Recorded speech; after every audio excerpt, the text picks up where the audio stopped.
Sir, C.K. Sangma. Thank you. Thank you, Mr. Deputy Speaker, sir, for giving me this opportunity to participate in this particular debate.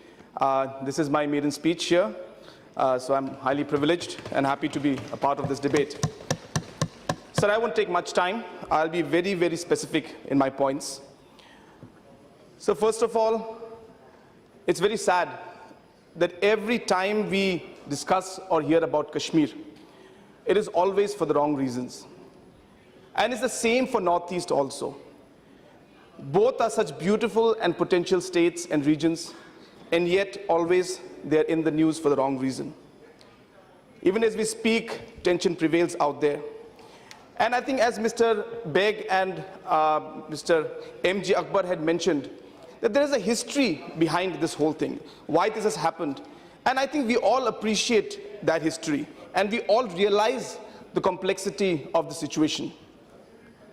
Having said that, sir, as a very, very new member out here, I still feel like I'm a person who's sitting in the gallery and watching.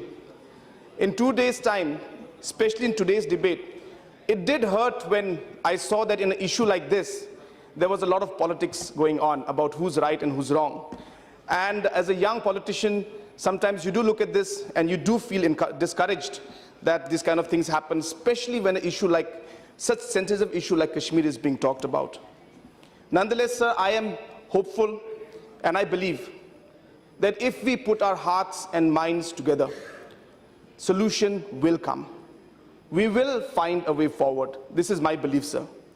And I think when we think about this, like we do in any problem, we look at the short term, the medium term, and the long term, and figure out how we can take different steps in all these aspects. Blaming each other is not going to help us. Sir, we all know that, yes, there is a complex problem out here, but a lot has to do from across the border. The government across the border, to a large extent, has been inactive and not stern in taking tough decisions. And we all know that there are different terrorist camps that are there across the border in Pakistan, but the Pakistan government has not done anything to stop or to destroy these camps. And I must say, and I must congratulate our Prime Minister, who has taken steps to ensure that he urges and encourages and is engaged with the Pakistan government to ensure that these things are closed, but sadly, the Pakistan government has not responded. We all know, sir, that this is because of the Pakistan Army and the ISI. The intelligence group in Pakistan, as well as the army in Pakistan, has a lot to do with this. If Kashmir issue is gone, Pakistan Army and ISI loses all its funding and its importance. The only reason they're keeping Kashmir issue alive is to keep themselves alive. Today, the government in Pakistan is run by ISI and by the government, by the army. So that is why it's sad to see that the Pakistan government is not able to act.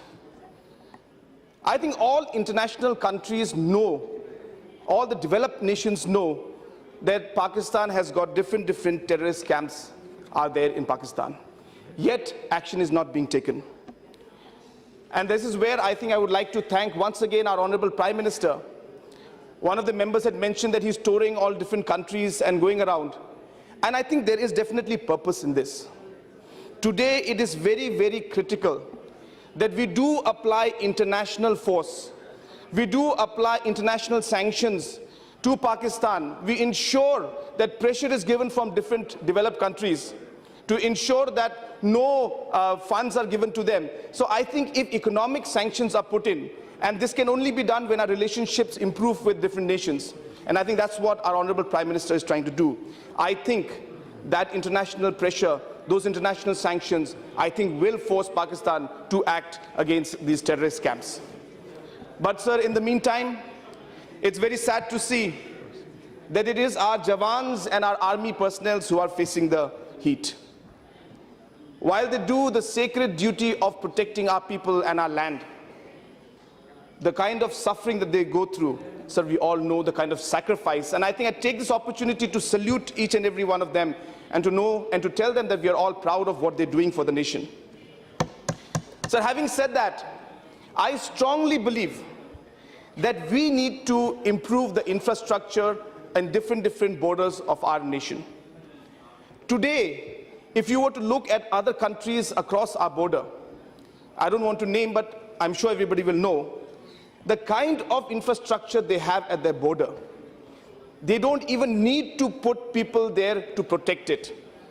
Because when there is a problem, the army and the personnel can reach there within half an hour or 15 minutes notice because the infrastructure is so good. But in our country, it is the opposite. We need to place our Jawans and army people in such corners of the country, in such difficult terrains, that they have to live in such difficult condition. If the government in India can improve the infrastructure in the border areas, I would like to know from the minister, in fact, how much money do we spend for our Jawans to sit in those far-flung areas? Whether it's Siachen, of course, is a very critical point. We cannot let that go. But like Siachen, there are many locations which are very cut off. And government is spending crores and crores every day to put our people there. Can we use that money instead to build the infrastructure so that our people can reach there at a faster pace? That would cut our cost, that would ensure we act faster. At the same time, the Jawans will also not suffer that much. I think the situation in Northeast is the same.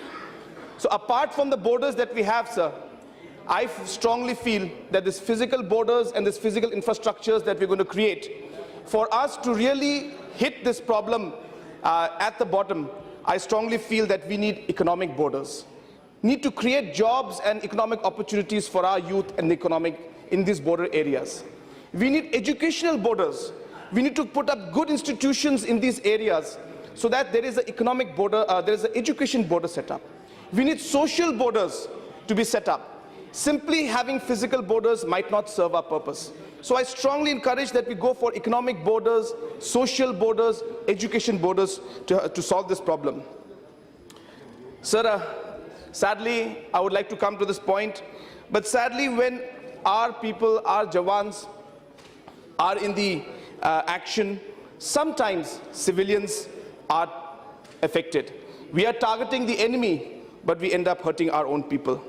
Sometimes totally unavoidable. But I guess, sir, it is important that we learn to differentiate.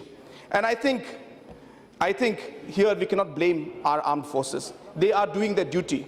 I think it is the policymakers who need to make sure that the right policy is taken. I'm sure our intelligence network, whether it's the RAW or whether it's the IB, I'm sure is doing its part very well.